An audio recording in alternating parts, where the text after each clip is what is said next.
सहज भागीरा तो था ना ना धर्म आज्ञा अरे साथ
ସିଂହଦ୍ୱାରରେ ସୂର୍ଯ୍ୟଙ୍କୁ ବାପା ଉପାସନା କରୁଛନ୍ତି। ସୁନା ଦେଇକି ମରିଥିଲା, ତା ଅଣ୍ଡାକୁ ଋଷି ପାଇଥିଲେ, କିନ୍ତୁ ବାପା ଆଜି ସେ ଏମିତି ଭାବରେ ଥିଲେ ସଂସାରକୁ ଆସିବାର ଗୋଟେ ସୁଯୋଗ ଖୋଜିଥିଲେ। ତେଣୁକରି ଗୋଟିଏ ଅଣ୍ଡା ସମୟ ନ ହେବା ପୂର୍ବରୁ ବିନତା ଫଟେଇ ଦେଇଥିଲା। ଅରୁଣ ଜନ୍ମ ହେଇଥିଲେ, କିନ୍ତୁ ଅଧା କଣ ଥିଲେ, ପୂର୍ଣ୍ଣତା ହେଇନଥିଲା। ରକ୍ତରଞ୍ଜିତ ଶରୀର ପୂର୍ଣ୍ଣତା ହେଲା ସୂର୍ଯ୍ୟଙ୍କ ଦୟାରୁ। ସୂର୍ଯ୍ୟଙ୍କୁ ଉପାସନା କରୁଛି ଅରୁଣସ୍ତମ୍ଭ ହେଇଥିବା ଜଗନ୍ନାଥଙ୍କ ମନ୍ଦିରର ସିଂହଦ୍ୱାରରେ ଯୋଉ ଚାରି ଦ୍ୱାର, ସିଂହଦ୍ୱାରରେ ଦେଖିବେ ଅରୁଣସ୍ତମ୍ଭ। ଆଉ ଅରୁଣସ୍ତମ୍ଭ ଜଗନ୍ନାଥ ମନ୍ଦିରକୁ ଯିବେ, ରତ୍ନ ସିଂହାସନ ସମ୍ମୁଖରେ ବାପା ଗରୁଡ଼ସ୍ତମ୍ଭ। କହିଲ କଣ ନା ପୁରୀରେ ଆଉ ତିନୋଟି ସ୍ତମ୍ଭ ଅଛି, ଆଉ 3 ସ୍ତମ୍ଭ ନୁହେଁ, ଆଉ କଣ 16ଟା ସ୍ତମ୍ଭ ରହିଛି।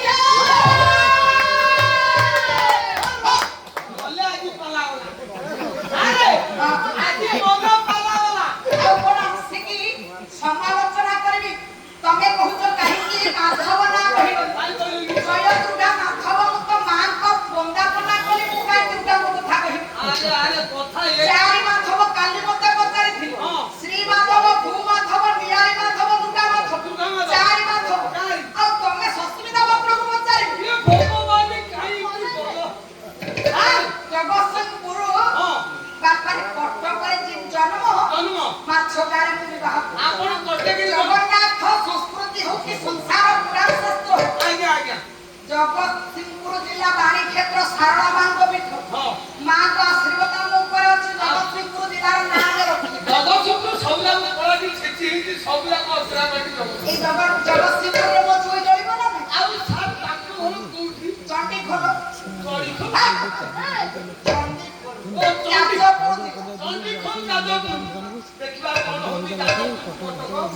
ମୋ ଧନ ତାହେଲେ 16 ସ୍ତମ୍ଭ କୋଉଠି? ମୁକ୍ତି ମଣ୍ଡପକୁ ଯିବି। ମୁକ୍ତି ମଣ୍ଡପରେ ବାପା 16ଟା ସ୍ତମ୍ଭରେ ମୁକ୍ତି ମଣ୍ଡପର ଛାତଟା ପଡିଛି। 16 ଗଡି କାହିଁକି ନା ଜଗନ୍ନାଥ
ଜଗନ୍ନାଥ ସଂସ୍କୃତିର କଥା କହିଲେ ବାପା ଶୁଣିବ।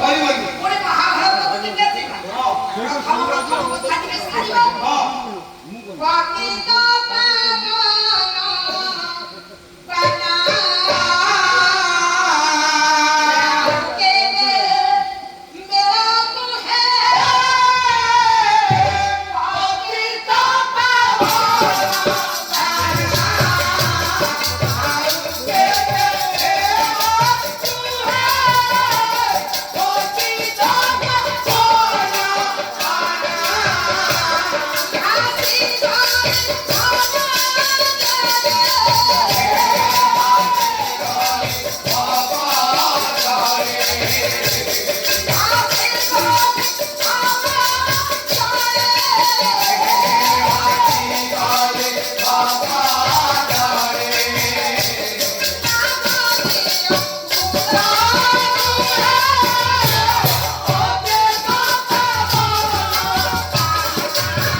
ପିଲାମାନଙ୍କର ପ୍ରଭୁ ମଙ୍ଗଳ ଧ୍ୟାନ କରନ୍ତୁ ସର୍ବେ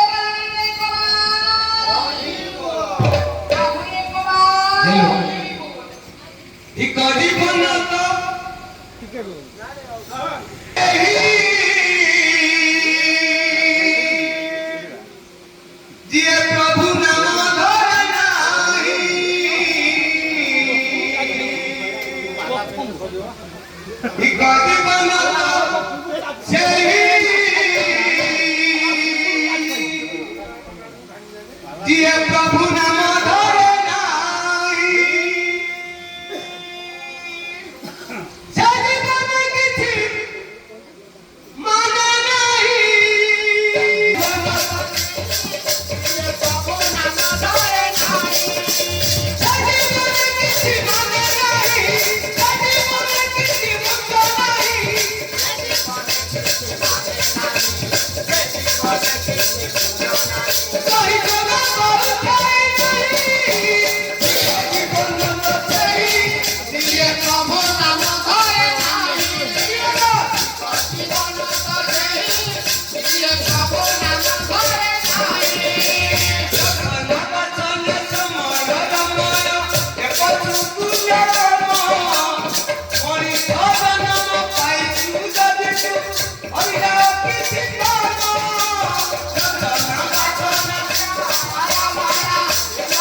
धरे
की जीवो 5टा रे जीवो जाउची पळेबी स्टैंड रे रहले पळेबी कुआरे छिपो काहे के जीव कथा को ये बाइक को कोन कोले कोन कले आपण केडा सुंदर बागरे नाटकटी पकेइले हां ये बाइक को देखि उठिले मामू को कटिले दादी की कटिले माई की कटिले मते कटिला बळगु सारे चाकी ता माने तो मन दुख आउ डाळ माने तो दिया जाय मते दिकुंदा देई थाते हां खुशी थाता अरे पहला चक्के बळे मात्र आरंभ हेछि आगु को आगु रातरा गिरी को आसी आसीओ काटो माने आसी आसु ताळ सब करते दिया जिवो आ सब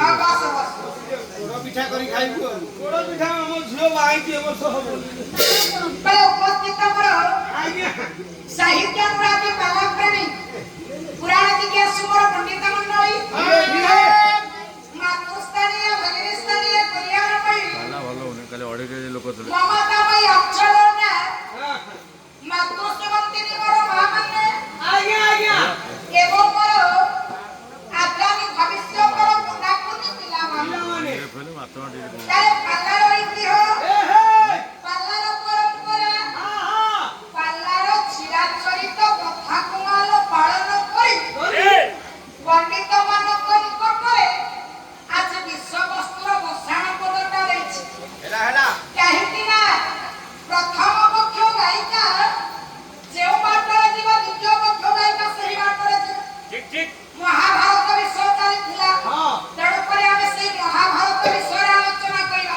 ନାଇଁ ମ୍ୟାଡମ ଟିକେ ଜଗନ୍ନାଥଙ୍କ ଉପରେ କରନ୍ତୁ विश्व वस्त्र बसाण पदटा धन भौणी पहिले इच्छन्ति दाखिके हस्ते रखिबाको समस्तଙ୍କ भाग्य करी सेही भाग्य करी काळ हस्ते गुंठा पकांती हेळे कासु आसरी विश्व वस्त्र बसाण पदवी भौणी कर नाही ବୁଝିଯାଇଛ हमरे स्वतंत्र कवि मानकर पद अछि बसाण पद लिखा ନା ଜାଗା ଘରେ जे ପାହାଚ भौणी କେଇଟା ଗଣେ ବିଷୟ ଆମେ ଗାଇବା ତାର ବସାଣ ପଦବି ରହିଥାଏ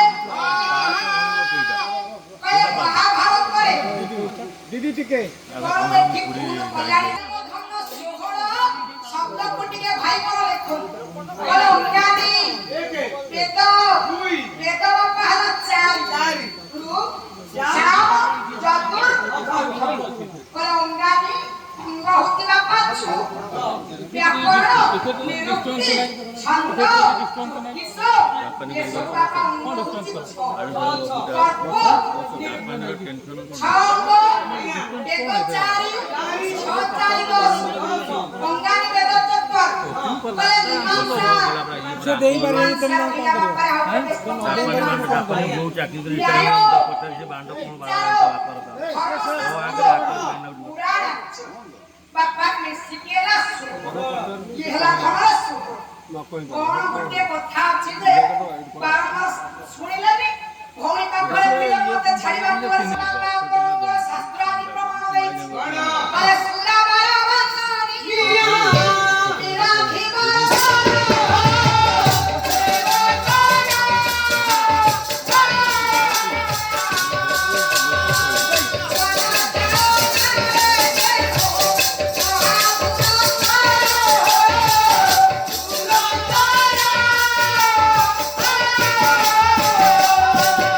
ବାପା ସୁର ବର ବନ୍ଦନୀୟ ବିରାଧି ବର ଭୀମସେନ ବାପା ଏମିତି ଜଣେ ବୀର ଯାହାଙ୍କର ପଦର ଆଘାତରେ ଆଜି ପୃଥିବୀ ମାଳ ପ୍ରକମ୍ପିତ ହେଇଯାଏ बाबा ଏ ଧରା ଧମକି ପ୍ରକମ୍ପିତ ହେଇଯାଏ आहा ପଚାରି ଦେଲେ ମାମୁଁ ଶକୁନି କହିଲେ ଭଣଜା कोन हेती ମନଟା କାହିଁକି କର ଦୁଃଖ काई तो मन दुख कोन जा कोन हेती तो मामू तो पाथे पाथे କହିଲା କହା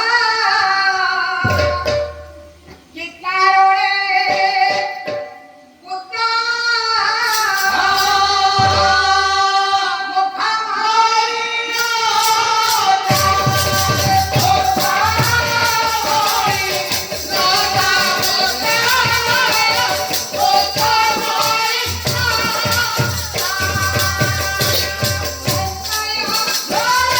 Oh,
କାର୍ଯ୍ୟଟି ସରିଛି ହଁ ସମସ୍ତେ ବସି ପଡ଼ିଯାନ୍ତି ଖାଇବା ପାଇଁ ବାଃ ବାଃ ବାଃ ବାଃ ଅଣ୍ଡା ପଟି ଆଜି ପରସି ରହୁଛି ହଁ ସିଦ୍ଧ ଭାଇ ହଁ ପରସି ରହୁଛି କିଏ ଅଣ୍ଡା ଗଣ୍ଡା ଗଣ୍ଡା ଗଣ୍ଡା laddu ସେଗିରି I ସେଗିରି I ସେଗିରି I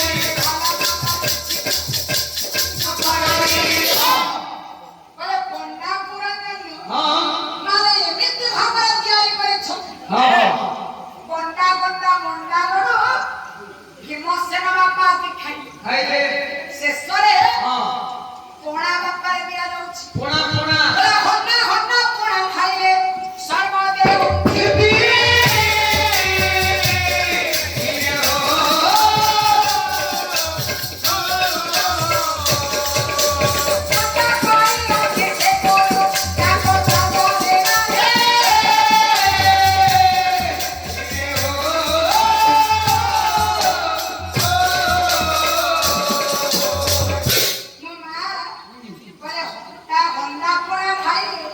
Bhimsen ଯେତେବେଳେ ପିଉଛନ୍ତି ମା ମାନେ ବାପା ମାନେ ଜ୍ଞାନୀ ମହୋଦୟ ମୋ ପଣ୍ଡିତ ମାନେ ବିଚାର କରିବେ ଯେତେବେଳେ ଭୀମସେନ ଭାଇମାନ ପ୍ରଶ୍ନ ହୁଏ ଭାବ ବିହଳିତ ହୋଇ ଆଜି ସମସ୍ତ ବନ୍ୟ ପିଠାକୁ ଖାଇ ଦେଇଛନ୍ତି ଶେଷରେ ବାପା ଗୋଟେ ଲଡୁଟିଏ ଦିଆଗଲା ଲଡୁଟିକୁ ବି ଆନନ୍ଦରେ ଭୀମସେନ ଖାଇଦେଲେ କହିଲେ କାଳ ମୁଠାରିକା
ଆସିଲା ରାତିଟା ହେଇଗଲା ଆଇଲା ଏହି ସମୟରେ କଣ ପାତାଳପୁରର ନାଗମଣ୍ଡି ଯିବେ ବେଳାଳି ସଖୀ ବୋଲ ଆଲୋ ଗୌର ତମେ ମାନେ ଅଛି ମୋ ସହିତ ଟିକେ ମଠ ଯମୁନାକୁ ଯିବ ସ୍ନାନ କରିବା କାହିଁକି ଜାଣିଛୁ ମୁଁ କାନରେ ଶୁଣିଛି ସ୍ୱର୍ଗ ଉପବନ ଠାରୁ ଆଜି ଆମେ ମଠକୁ ଟିକେ ବୁଲିବାକୁ ଯିବା ଆଉ ପାତାଳପୁରରେ ଆଜ୍ଞା କେତେ ଦିନ ବା ବୁଲିବା ଆଜି ମଠ ଯମୁନାରେ ଟିକେ ସ୍ନାନ କରିବା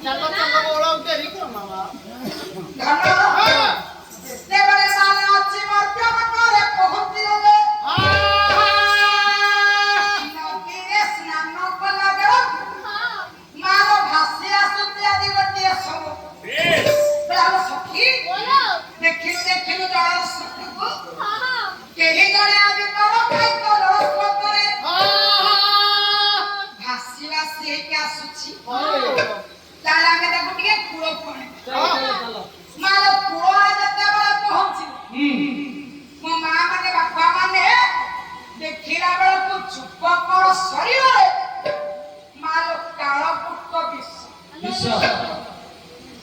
ଶରୀରରେ କାଳକୂଟ ବିଷ ମୁଁ ତ ନାଗ ରାଜାଙ୍କ ଝିଅ ନାଗବାଇ ମୋ ନାଁଟା ହଉଛି ବେଲାବାଇ ନାଗ ବଂଶରେ ମୁଁ ଜନ୍ମ ଆଜି ମୁଁ ନା ମନ୍ତ୍ରପୁତ କରି ଶରୀର ଭିତରୁ ଏ ବିଷପାଦି ଧରିବ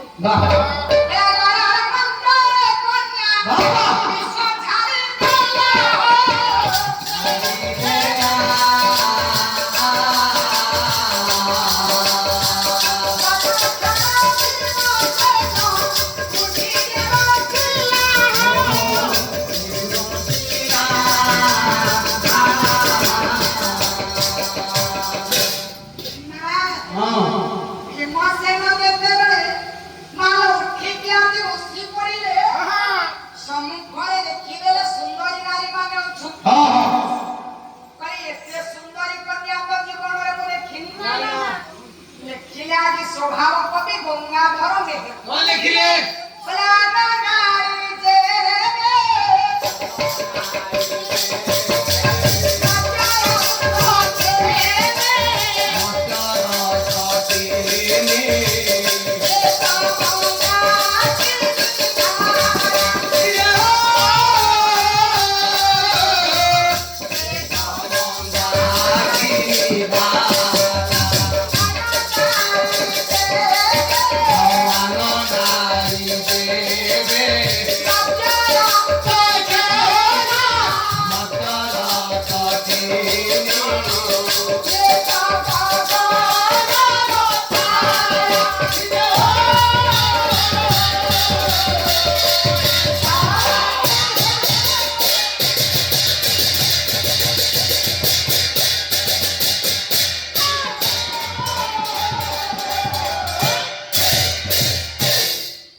अन्य नारी माने जदि गोटे गोटे बापा नती हो ए नारी के श्रेष्ठ होती गंगा नदी रा गंगा किने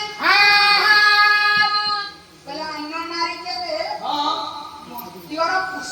मत्यर कुसुम सबु नारी माने जदि गोटे गोटे फूल हो आज्ञा फूल सहित तुलना करिबा ए नारी के हेले गगन रो तारा हे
शरीर को देखिले मारो क्षत्रिय भଳି ଲାଗୁଛନ୍ତି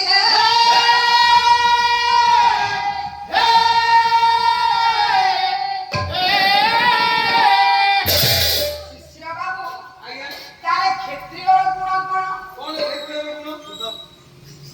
କଣ ଯୁଦ୍ଧ କରିବା କ୍ଷତ୍ରିୟର ଧର୍ମ ଆରେ ସେ କଥା ନୁହେଁ ଖାଲି ମହାମାରୀ ବାପାରେ ଶ୍ରୀମନ୍ତ ଭଗବତ ଗୀତା ଗୀତା ବାପା ଗୀତାରେ ପ୍ରମାଣ ଅଛି କଣ ତାର କ୍ଷତ୍ରିୟର ସବୁ କଣ ଗୁଣ କଣ କହିଲେ 10ଟା ଗୁଣ ଅଛି କ୍ଷତ୍ରିୟ ଦେହରେ କଣ କେଉଁ କେଉଁ ଗୁଣ ମାନେ ଶୌଚ ତେଜ ଧୃତି ଦାକ୍ଷ୍ୟ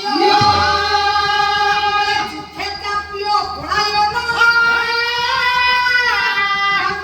ଈଶ୍ୱର ଭାବାଞ୍ଚ କ୍ଷେତ୍ର ଧର୍ମ ସ୍ୱଭାବଚ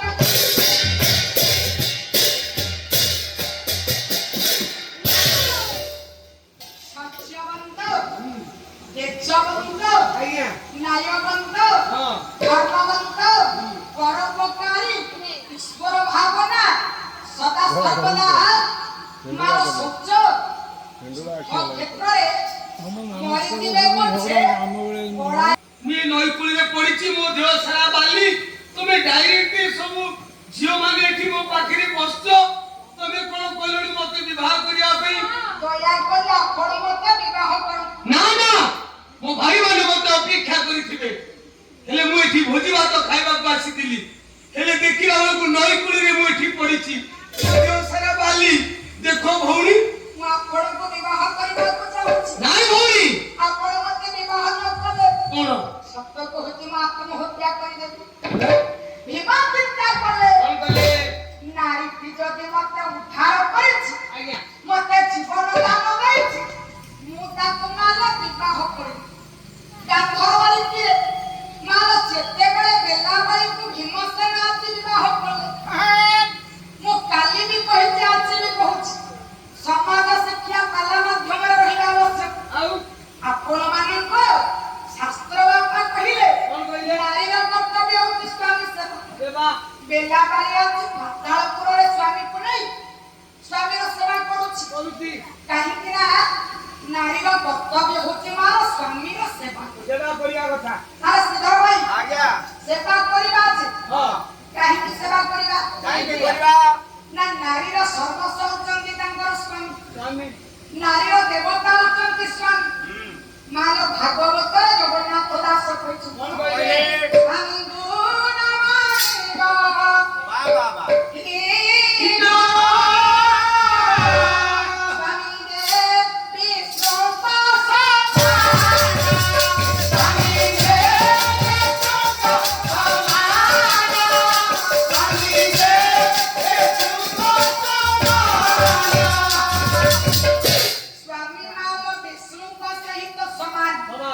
ଶିଶିର ବାବୁ ଆଜ୍ଞା ଆଜିକାଲି ଯୁଗରେ ଆମେ ଘରର ସ୍ୱାମୀ ସେବା କରୁନୁ ନା ନା ପରମ୍ପରା ମଧ୍ୟର ଠାକୁର ହଁ ଅଭିନ ସୁନ୍ଦର ଅଭିରାମ ପରମହଂସ ବାପା କହିଲେ କଣ କହିଲେ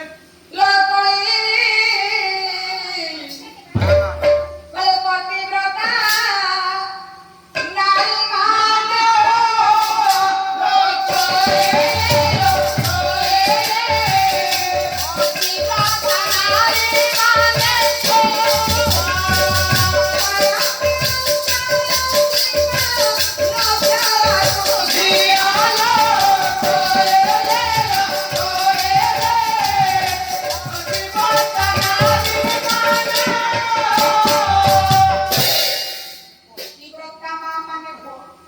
ନିଜ ସ୍ୱାମୀକୁ ଭକ୍ତି କର ନିଜ ସ୍ୱାମୀଙ୍କର କଥା ଅନୁସାରେ ଜୀବନ ଯାପନ କର ଧନ ଆଜ୍ଞା ସେ ଯୁଗ ଅନୁସାରେ କବି ପଦ ଲେଖିଛନ୍ତି ହଁ ହଁ ତୁ ଯଦି ତୋ ସ୍ତ୍ରୀକି ମଦ ପିଇକି ବିକିବୁ ତୋ ସ୍ତ୍ରୀ କଣ ତୁ ଯାହା କହିବୁ ସେ ରଖିବ ନା ନା ଇଏ ମତେ ପିଟିବ ତତେ ବିକୁଛି ଆଉ ଧନ ଆଜ୍ଞା କଳିକାଳ ଯୁଗରେ ହଁ ଅଚ୍ୟୁତାନନ୍ଦ ମହାପୁରୁଷ କଣ କହିଲେ ମାଳିକାର ମାଲ ପ୍ରମାଣ କଲେ ବଲେ ନାରୀ ମାନଙ୍କୁ ହେବେ ବଲେ ପୁରୁଷ ମାନଙ୍କୁ ହାତ କରିବେ ମଜାଇ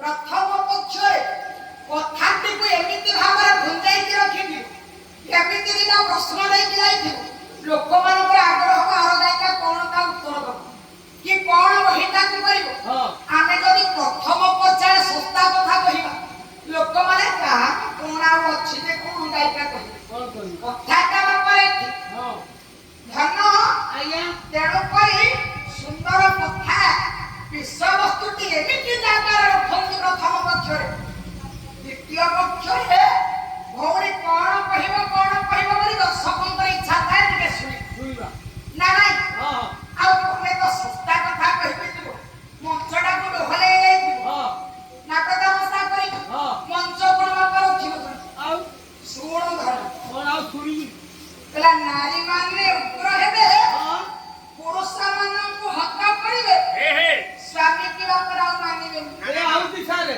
କଣ ମୋ ସ୍ତ୍ରୀ ଗୋଟେ ଧରମ ଭାଇ କରିଦେଇଛି ତା ସାଥିରେ ବୁଲୁଛି ହଁ। ମତେ ସେ ମାନୁନି ମାନୁନି ଏ ସବୁ କାମ ବି ମତେ ସ୍ୱାମୀ ହଁ ମୁଁ ଯାଉଛି ବଜାର ମୋ ଧର ପଇସା ଟିକେ ବଜାର ଯାଉଛି ମୋ ଶାଢୀ ସାୟା ବ୍ଲାଉଜ ଶୁଖିଛି ବର୍ଷା ହେଲେ ଟିକେ ତୋଳି ଆଣିବୁ ମୁଁ ବିଲକୁ ତୋଳି ଆଣିବି ଧାନ ତୁ ଜାଣିଛୁ ଗୋଟେ କଥା କହିବି ଆଜି କରମଳା ମଠର ଠାକୁର ଅଭିନ ସୁନ୍ଦର ଅଭିରାମ ପରମହଂସ କହି ଲୋକଇଲେ କଲେ ଘର ସ୍ୱାମୀ ଘର ସହିତ ଆଉ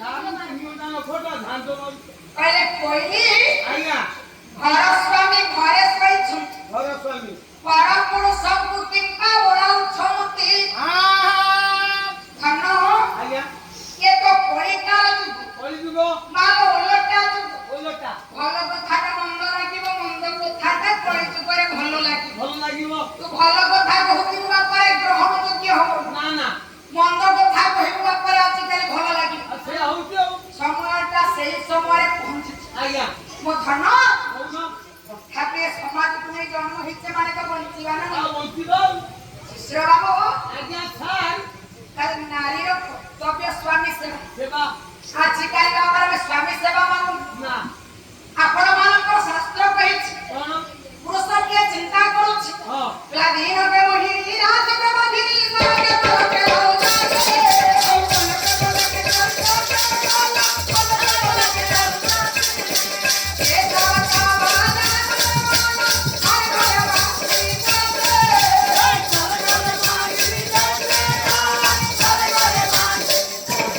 ତ ପାଟିରେ ପଶିବନି ନା ତୋର ତ ଶ୍ଲୋକ ହଉନି କି ହିନ୍ଦୀ ବି ତ ପାଟିରେ ପଶୁନି ଆଉ ପଞ୍ଚମରେ 5 ଥର ଫେଲ୍ ହେଲି ଷଷ୍ଠରେ ବାହାରିଲି ପାଠ ପଢିବାକୁ ଆଉ ଟାଇମ୍ ପାଇଲି ପାଇପାରିବୁନି ଆଉ କୋଉଠି ପଶିବ আরে ধন্য কলে নীলকে মোহিনী রাতকে বাপুন দিনরে তো স্ত্রী রঙ্গরে মোহিনী হুই বইলি রাত্রিরে ঘনরে বাপুনি হুই বাগুনি ମୁଁ ଏ କଥା କହିନି ନାରୀ ମା ନା ତଥାପି ଶାସ୍ତ୍ର କହିଛି ହଁ ଦିନରେ ମୋହିନୀ ରାତରେ ବାପୁନି ବାଗୁନି ବାପାର ରକ୍ତ ପୁତ୍ର ଶୋଷଣ করে ମୋ ସ୍ତ୍ରୀ ଏ ସବ ତବ ଜାନବେ ମାନବେ ହଁ ଏ ସବୁ ତୁଚ୍ଛ ମାନବ ଜାତି ହଁ ଜାଣିକି ମଧ୍ୟ ଘରେ ଘରେ ବାପରେ ଆମେ ସ୍ତ୍ରୀକୁ ରଖୁଥିବା ଘୋଷି ରଖୁ ସେ ଆଉ ସେଇଆ ବା ସାର୍ ତୁ ନ ରଖିଲେ ରହିପାରିବୁନି ଆଉ ନା ବା ମୁଁ ମନା କରୁଥିଲି ଆମ ବୁଢା ଜବରଦସ୍ତ ମତେ ବିବାହ କଲା ଧନରେ ହେଉଛି କୋଳି ଯୁଗ ନିୟମ ଆଜ୍ଞା ବେଲାବେଳେ ସ୍ୱାମୀ ସେବା କରୁଛି ହଁ ସ୍ୱାମୀ ପାଦ ପଦ୍ମରେ ନିଜକୁ ସମର୍ପଣ କରିଛି ହେଲେ ମୋ ମା ଓ କିଛି ଦିନ ପରେ ଜାଣିଲା ସେ ଏବେ ମା ହବାକୁ ଯାଉଛନ୍ତି କିଏ ସେ ବେଲାବଳି ହଁ ବେଲାବଳି ଖା ମା ହେଲା ମା ହବାକୁ ଯାଉଛନ୍ତି ଗର୍ଭଧାରଣ ତାଙ୍କର ଉଦୟ ହେଇଛି ଆଉ ଯାଉ ଧନ୍ୟ କଲେ ସ୍ୱାମୀ ବି ଏବେ ଡ୍ୟାଡି ହେଇଯିବେ হ্যাঁ ଆଜ୍ଞା পদটি আসছে বলে ক্রমে ক্রমে মাস গরমে বহে ক্রমে মাস গরমে বহে রাত্রি অমাত্রা ত্রিকোণে চারি পাঁচ ছ মাস হইলা সুষম খাদ্যକୁ মন বলিলা চারি ଚାରି ପାଞ୍ଚ 5 ଛଅ ମାସ ମାଳଗତ 6 ମାସ ବେଲାବାଳିକି ସ୍ୱାମୀଙ୍କୁ ଆଜି କହିଛନ୍ତି ମୁଁ ମା ହବାକୁ ଯାଉଛି ହଁ ଶିଶିର ବାବୁ ଆଜ୍ଞା ଭୀମସେନ କହିଲେ ପ୍ରିୟତମା ହଁ ଗୋଟେ କଥା କହିକି ରଖିବୁ କୋଉ କଥା ମୁଁ ଏବେ ମୋ ଭାଇମାନଙ୍କ ନିକଟକୁ ଯିବି ଯିବ ହଁ ଭାଇମାନଙ୍କ ପାଖକୁ ଯଦି ସ୍ୱାମୀ ତମେ ଯାଉଛ ଯାଅ ହଁ ହେଲେ ଗୋଟେ କଥା ତମକୁ କହୁଛି ସ୍ୱାମୀ କଣ କୁହ ତୋର ତ ପିଲାପିଲି ହବାର ଅଛି ହଁ ତମେ ପଛେ ଯୁଆଡେ ଯାଉଛ ଯାଅ ଗଲାବେଳେ ଅଟୋ ବାଲାକୁ ଫୋନ ଦେଇ ଯାଇଥିବ ହେ, ଧନ ଭୀମସେନ ଆଜ୍ଞା କାହିଁକି ଆଜି ଭାଇମାନଙ୍କ ନିକଟକୁ ଯାଉଛି କାହିଁ ଗଲେ ଭାଗବତରେ ଜଗନ୍ନାଥ ଦାସ ବାପା ଲେଖିଛନ୍ତି ଆତ୍ମା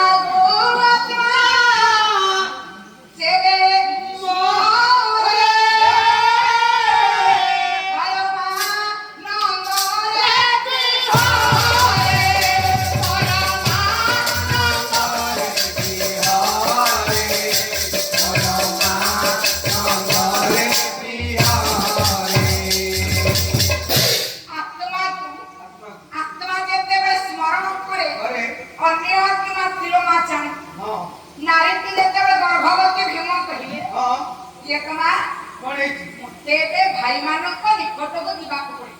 ହଁ ଭୀମସେନ ଆଜି ଭାଇମାନଙ୍କ ନିକଟରେ ଯେତେବେଳେ ପହଞ୍ଚି ଯାଇଛନ୍ତି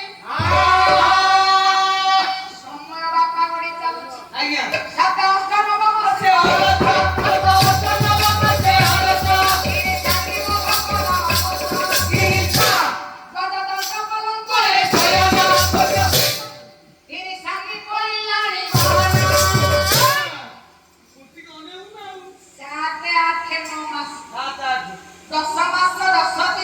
ଆଜ୍ଞା ବେଲାବେଳଙ୍କର ଘରୁ ହଁ ପୁତ୍ର ସନ୍ତାନଟିଏ ଜନ୍ମ ନେଇଛନ୍ତି। ହେ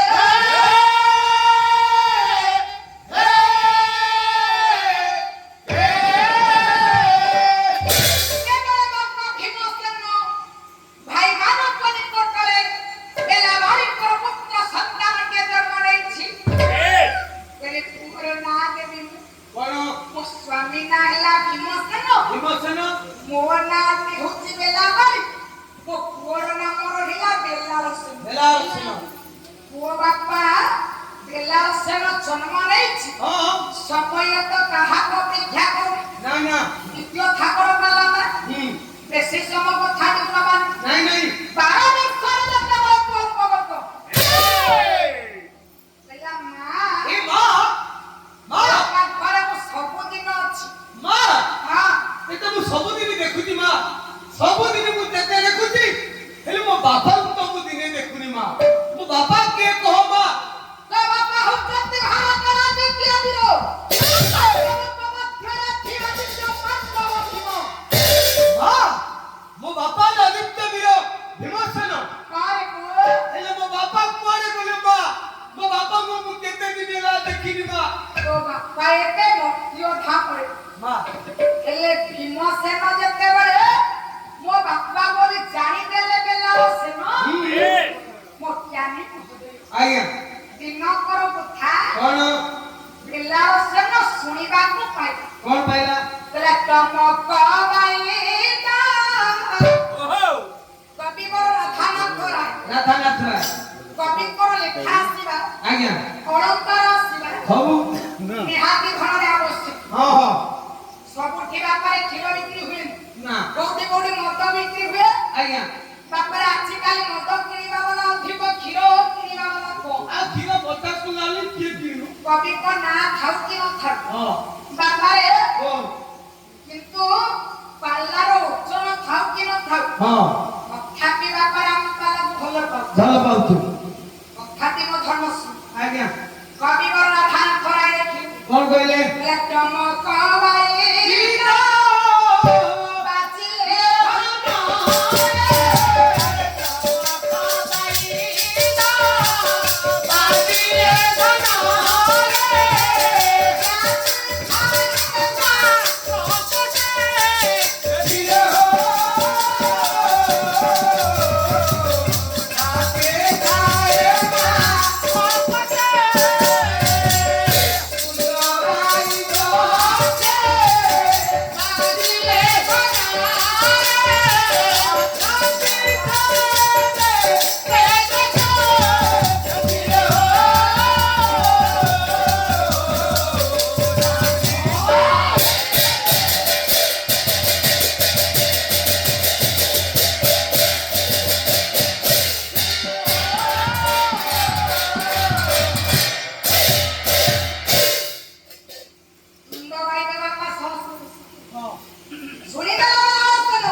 महाभारत युद्ध करबा लागि दिबी धन आज्ञा तुमको आज मु केबे भी कुरुक्षेत्र को पठाई पारिबी काहे कि ना ओरे मार मन को बुझी पारिबुनी काहे कि मां ओरे मार हृदय को बुझी पारिबुनी हां साढ़े छह क्षेत्रे ओनी बसन सामंत युद्ध करिले हां मां साढ़े छह मुंडा बोलो तो तू स्त्री बार बिगड़ी है वर्षर पुअटा गलो मां तो स्त्री मां मां मु देबी केन महाभारत युद्ध करबा लागि दिबी मां तोरे तू मते वीरवेशरे सजग करि दे मां मते टिके आशीर्वाद दे मु जेमती काली राती पाइला बेलकू महाभारत युद्ध करबा लागि दिबी जाने मन मटे मार मन कथा को बुझी दे ए मां ओरे माता पिला को छाड़ी बच्ची मारी बोनी काहे कि मां पिला मार से ना जाए संताना बेवाना मासी ना जाने संताना बेवाना आवा जाइबो जिए आवा जाइबो जिए ओ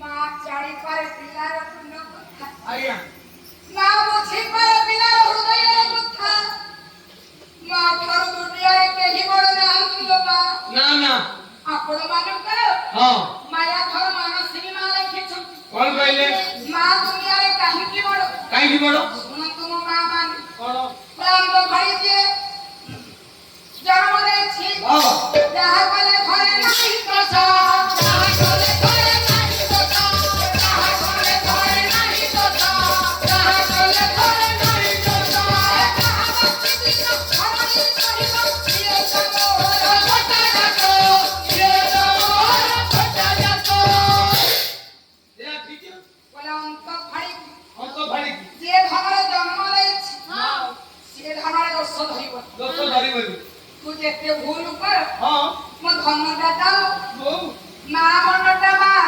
ଗୋଳେଇକି ନବ ନା बोले कि ना वो ହେଲେ ଏ କଳାକାର हां ଜୀବନ ବାପା କେତେ ଦୁଃଖ भारी दुख ଆମେ ବାପା ମାଙ୍କୁ ଛାଡ଼ିକି ବାହାରେ ରହିବୁ ଶେଷରେ ଧନରେ କେତେ ସବୁ ପର୍ବପର୍ବାଣୀ ହୁଏ आज्ञा କିଏ ଦିଲ୍ଲୀରେ ଥାଉ ବମ୍ବେରେ ଥାଉ ଆଜିକାଲି ଯାଇ ଆମେରିକାରେ ଚାକିରି କଲେ बोले ପର୍ବଟି ହେଲେ ଗାଁକୁ ପୁଅ ଝିଅ ଫେରନ୍ତି फेरंती କଳାକାର ଜୀବନ ମା कौन है की ଆମେ ପର୍ବଟିଏ ପଡ଼ିଲେ ହଁ। ଘରୁ ବାହାରକୁ ए रज କାଲି କେନ୍ଦୁଝର ପଦରେ ଥିଲି କାଲି ଫେରିଲି हां ମୋ ବୋଉ କହୁଥାଏ ମା ଟିକେ ତୁ ଆସନ୍ତୁନି ଟିକେ ପୋଡ଼ ପିଠା ଖାଆନ୍ତୁ ତୁ ଆସିଲା ବେଳକୁ ନଥିବ आउ ମା କିନ୍ତୁ ଆମେ ଟିକେ ପିଠା ଖାଉ ନା ପୋଡ଼ା ପିଠା ना କଳାକାର ଜୀବନ ଭଉଣୀ ମୋର ଗାଉଥିଲେ ଲୋକନାଥ କରଙ୍କର कौन ଏ ଦୁଃଖର କଥା बड़ा दुख ଛ ବୋଲେ ଜ ଛାଡ଼ିକି ଝ ବୋଲେ ଯିବୁ आ जा सिद्धू से बोले ଧନ आज्ञा ଗାୟକର ପୁଅ ଲୋକନାଥ କରଙ୍କର କଥା କହିଲେ ଆଖିରେ ଲୁହ ରହିବ आउ କାହିଁକି ନା कौन आदि କାହିଁ ଆଜି କହିବ ତୁ ହାତ ସରେ ଯାଉ ଘରେ କହିବ ना ना କଳାକାର କିଏ आज्ञा ଗାୟକ ରତ୍ନ ଲୋକନାଥ କର ମହୋଦୟ कौन कहि ଚିଲିକା କୂଳ ହରିପୁରରେ ବାପା ଜନ୍ମ କ୍ୟାନ୍ସର ରୋଗରେ ପୀଡ଼ିତ ହେଇକି ତାଙ୍କ ପୁଅ ହଉଛନ୍ତି ରାମକର काम कर ତାଙ୍କୁ ଧନରେ ଭେଲୋର ମେଡିକାଲ ନେଇଥିଲେ भेलर ସେତେବେଳେ ମୁଖ୍ୟମନ୍ତ୍ରୀ ଥିଲେ ନନ୍ଦିନୀ ଶତପଥୀ नंदिन सब କଳାକାରଙ୍କୁ ଏତେ ଭଲ ପାଆନ୍ତି ଆଜିକାଲି କଳାକାରଙ୍କୁ କେହି ଭଲ ପାଆନ୍ତିନି ना ନିଶ୍ଚୟ ଶରୀରକୁ ରୋଗାକ୍ରାନ୍ତ କରି ଦୁଃଖ ଦେଇ ପରିବାରକୁ ସୁଖକୁ ତ୍ୟାଗ କରି ବାପାରେ ଖରାରେ ତରାରେ ବୁଲି କେତେ ଦୁଃଖ ସହି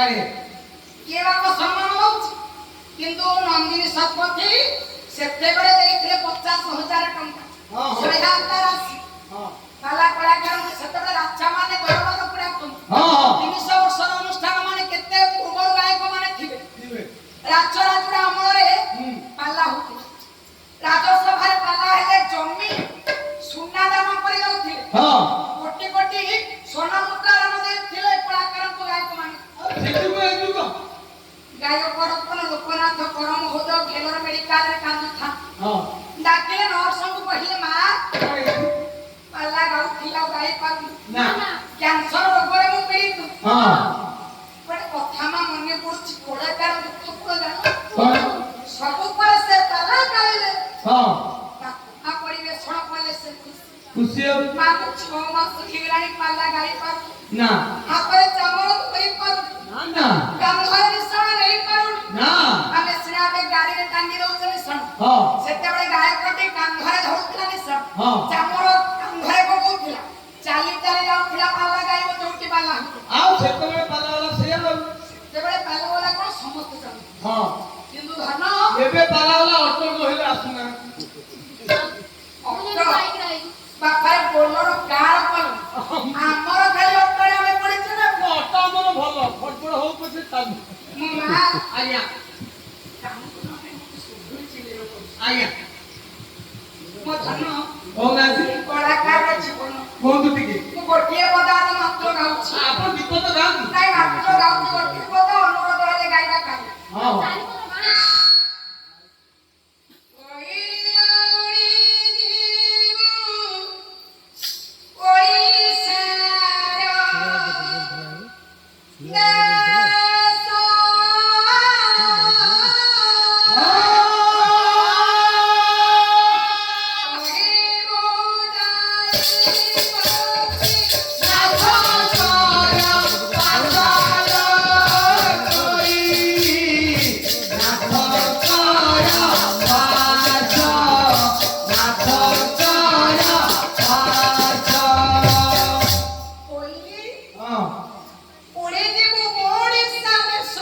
ଓଡ଼ିଶା ଭାଇ ତମର ସୁଟିଂ କରୁଛନ୍ତି ପଦଟା ଟିକେ ଛାଡି ହରିପୁରରେ ଯେତେବେଳେ ପାଲା ଗାଉଥାଏ ଆଜ୍ଞା ଲୋକନାଥ ପରଙ୍କର ପୁଅ ରାମଙ୍କର ଦେଖୁଥାନ୍ତି ପାଲା ହଁ କହିଲେ ମା ହଁ ଯୋଉ କଥାଟା ମୋ ବାପାଙ୍କ କଥା ମୁଁ ଜାଣିନି ତୁ ସୁନ୍ଦର ଭାବରେ ବୁଝେଇଦେଲୁ ହଁ ରାମଙ୍କର ହାପୁଡେଇ ଦେଇଥିଲେ ବାପାରେ କାନ୍ଧରେ ହାତ ମାରି ହଁ ହଁ କହିଲେ ମା କାଳେ ସୁନ୍ଦର କଥା ତାଙ୍କ ବିଷୟରେ ତୁ ସଂଗ୍ରହ କରିଛୁ ଆଉ ଧନ କହିଲା ଉଡି ଯିବୁ ଓଡ଼ିଶାର ଦେଶ ଦେଖ କହିବୁ ଯାଇ ଗୋପୀନାଥଙ୍କର ପାଶ ଜାଣିଛୁ କହିଲି କଣ ହେଇଛି ଯୋଉ ଶରୀରକୁ ସଜାଇ ନେଇ ପଣ୍ଡିତ ମାନଙ୍କ ପାଖରେ ମୁଁ ପାଲା ଗାଉଥିଲି ଜାଣିଛୁ କଣ ହେଇଛି ସେଇ ଶରୀର ତ୍ୟାଗ କ୍ୟାନ୍ସର ରୋଗରେ ପୀଡ଼ିତ ଯେଉଁ ଗାଲକୁ ମୁଁ ସଜେଇ ଦଉଥିଲି ମୁଖକୁ ସଜେଇ ଦଉଥିଲି ପଣ୍ଡିତ ମାନଙ୍କ ପାଖରେ ଟିକେ ପାଲା ଗାଇଥିଲି ହଁ ଆଜି ସେ ଗାଲରେ କ୍ୟାନ୍ସର ହେଇଯାଇଛି ବଡ଼ ରୋଗ ହେଇଛି ବାବା କହିଲ ପାଲା ଗାଉଥିଲି ସତ୍ୟନାରାୟଣ ସେବା କରି ହଁ କାନ୍ଧରେ ପ୍ରଭୁଙ୍କୁ ନେଇ ଯାଉଥିଲି କଲିରୁ ଦିଲ୍ଲୀ ପର୍ଯ୍ୟନ୍ତ ହଁ କଣ ମୋର ଭୁଲ ରହିଲା ଯେ ଏତେ ଦୁଃଖ ମତେ ଦେଇଛି କଣ କହିଲେ ଘଣ୍ଟା ଘଣ୍ଟା ଘଣ୍ଟା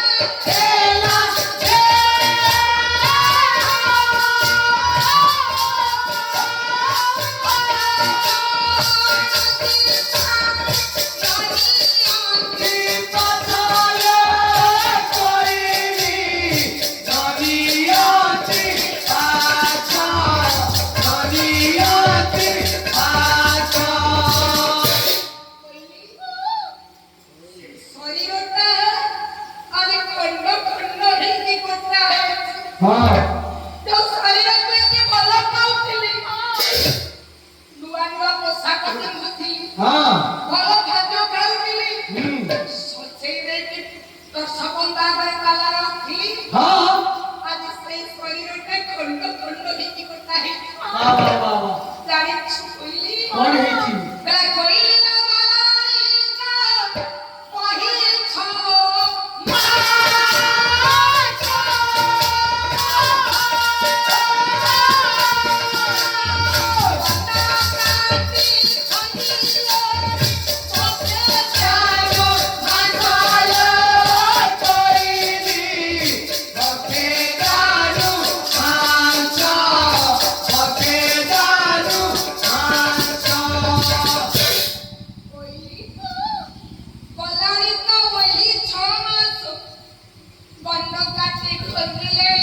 ଭେଜାଲ ମାଂସ ଲଟୋଇ ଆଜି ଜଙ୍ଗଲ ମାଂସ ନେଇ ଗାଲରେ ପକାଇ ଅପରେସନ କରିଛନ୍ତି ଡାକ୍ତର। ଜାଣିଛ ବୋଲି ଠାକୁରଙ୍କ ନାମ କୀର୍ତ୍ତନ କରୁଥିଲି। ଆରେ ସେ ଠାକୁରେ କାହିଁକି ଏତେ ମତେ ଦୁଃଖ ଦେଲେ? କହିଲା ଘନ ଶ୍ୟାମ ପଦ ସେବି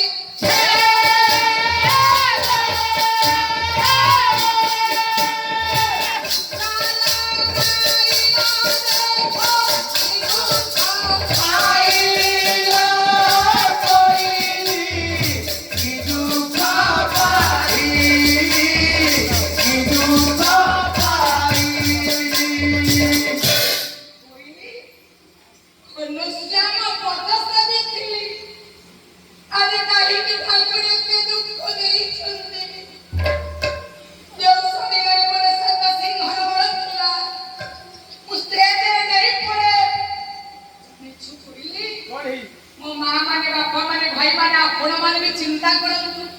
ଆଜି ଯେଉଁ ଶରୀରରେ ଆପଣଙ୍କର ସତ ସିଂହର ବଳ ଅଛି, କିଏ ପଦେ କହିଲେ କ୍ରୋଧ ଆସି ଯାଉଛି ମୁଁ ତାକୁ ଛାଡ଼ିବି ମାରିଦେବି ରାଗି ଯାଉଛନ୍ତି, ସେଇ ଶରୀର ଦିନ ଅବସ୍ଥା ହେଇଯିବ।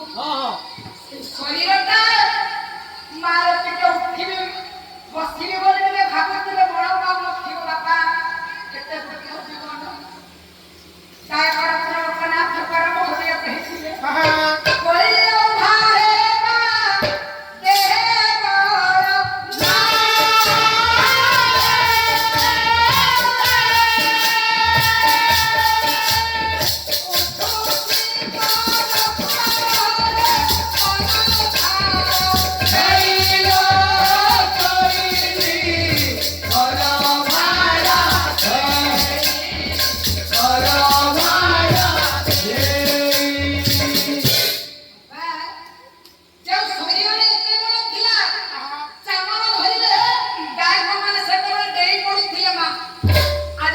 ଶରୀରଟାକୁ ବାପା ଉଠେଇବା ପାଇଁ ଦି ଜଣ ଦରକାର ହଉଛି। ଉଠିବା ପାଇଁ ଦି ଜଣ ଧରିଲେ ତଳକୁ ଉଠୁଛି। ଗର୍ବ କାହିଁକି? ଏତେ ଅହଙ୍କାର କାହିଁକି? ପ୍ରାୟ ଜଗନ୍ନାଥ କାଳିଆ ଶାନ୍ତ ମୋ ଧନ ତାକିଦେଲେ ଠାକୁରଙ୍କୁ କହିଲେ ଆହେ ଜଗନ୍ନାଥ କାଳିଆ ଶାନ୍ତ କହିଲେ ଜୀବନ ମୋ ଯାଉଛି ସରି ସମୟ ମୋର ଯାଉଛି ସରି ଜୀବନ ଦୀପକୁ ତେଲ ସରିଗଲେ ଚଳିବ କି ଆଉ ଆଗକୁ ନା ପାଇଁ ଅହଙ୍କାର କାଲି ବଢିଆ ବୁଝୁଛି। ଆମେ ଜନ୍ମ ହେଇକି ସ୍କୁଲ ଯାଉଥିଲେ ଖେଳୁଥିଲେ ବୁଲୁଥିଲେ ବାପା ଦେଖନ୍ତୁ ସମୟ କୁଆଡେ ଚାଲି ଯାଉଛି, ସମୟ କୁଆଡେ ଯାଇ ବାର୍ଦ୍ଧକ୍ୟ ସମୟ ଆସୁଛି। ଅହଙ୍କାର କରିବାନି ଶରୀରକୁ ନେଇ କିଏ ବିଦ୍ୟା ବୁଦ୍ଧି ଯଶ କୀର୍ତ୍ତି ଉପାଧି ସବୁ ଦିନେ ନା ଦିନେ ମାଟିରେ ମିଶିବ। ଖାଲି ଅହଙ୍କାର କଲେ କଣ ଅଛି? ମା ସମନବାଣୀ ଏମିତି ବୋଲୁଥିଲେ କୃଷ୍ଣ ଠାକୁର କଥା ମୋ ମା ବେଲାଳ ସେନ କହିଲା ମା ତୁ ମତେ ଆଶୀର୍ବାଦ କର। କ୍ଷତ୍ରିୟ ଛୁଆଟା ହେଇକି ମୁଁ କଣ ଡରି ଯୁଦ୍ଧ କରିବାକୁ କାହିଁକି ଡରି ଛବିତା ନାହିଁ ବିରୋଧ ନମରେ ସେ କେବେ ବିରଳତା ତତେ ନମର ସେ କେବେ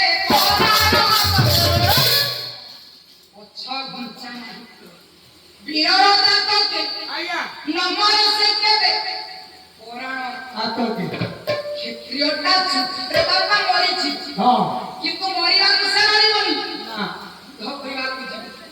ଦେଖନ୍ତୁ ଯେତେବେଳେ ଆମ ଦେଶ ବାପା ଯୁଦ୍ଧ କରିବା ପାଇଁ ପାକିସ୍ତାନ ପହଲଗାମରେ ବାପା ଯୁଦ୍ଧ ଚାଲିଛି, ଆମ ହିନ୍ଦୁ ମାନଙ୍କୁ ମାରି ଦିଆଗଲା।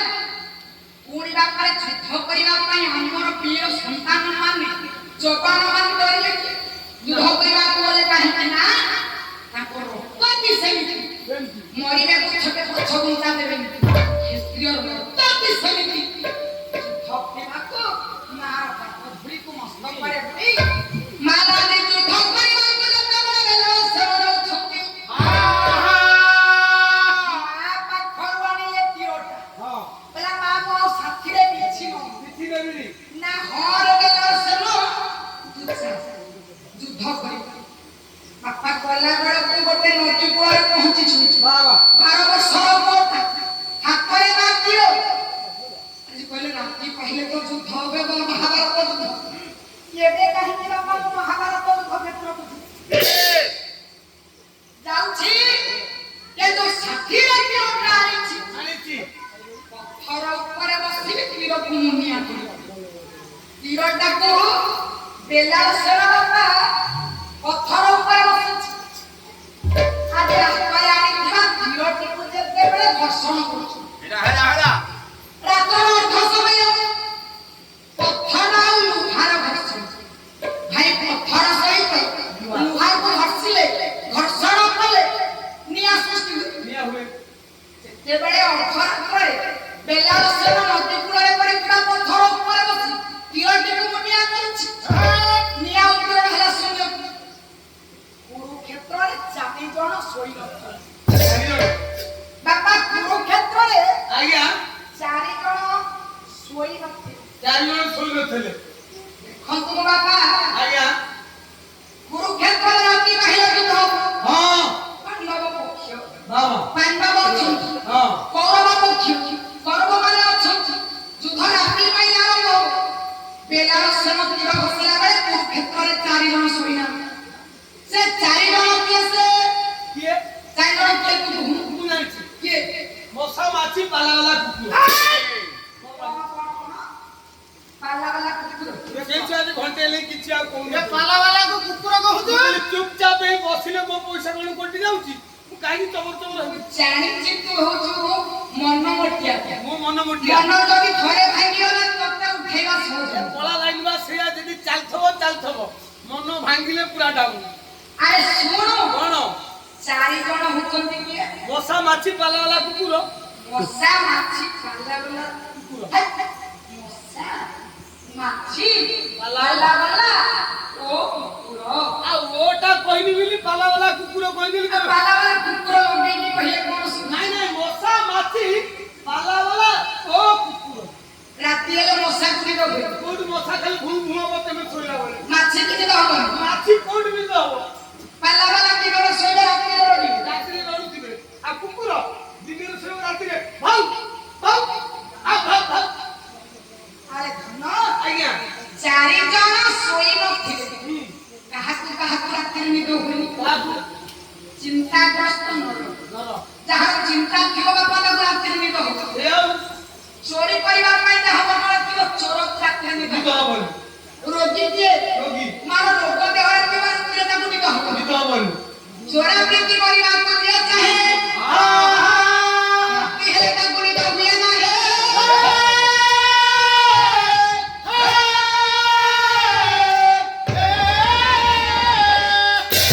କୁରୁକ୍ଷେତ୍ରରେ ବାପା 4 ଜଣ ଶୋଇ ନଥିଲେ। କିଏ? କିଏ? ନା ଧର୍ମରାଜ ଯୁଧିଷ୍ଠିର। ଆଉ ଜଣେ ହଉଛନ୍ତି ପିତାମହ ଭୀଷ୍ମ। ଭୀଷ୍ମ ଆଉ ଜଣେ ହଉଛନ୍ତି ନାଥୁଆଣୀ କୃଷ୍ଣ। କୃଷ୍ଣ। ଆଉ ଜଣେ ହଉଛନ୍ତି ମାମୁ ଶକୁନି। ଶକୁନି ଶକୁନି 4 ଜଣ ବା କାହିଁକି ଶୋଇନାହାନ୍ତି? କାହିଁକି? 4 ଜଣଙ୍କର ଆଖିରେ କାହିଁକି ନିଦ ନାହିଁ? ଆଖିରେ ନିଦ ନାହିଁ। କଣ ଥିଲା ତାଙ୍କର ଚିନ୍ତା? କଣ ଥିଲା ଚିନ୍ତା?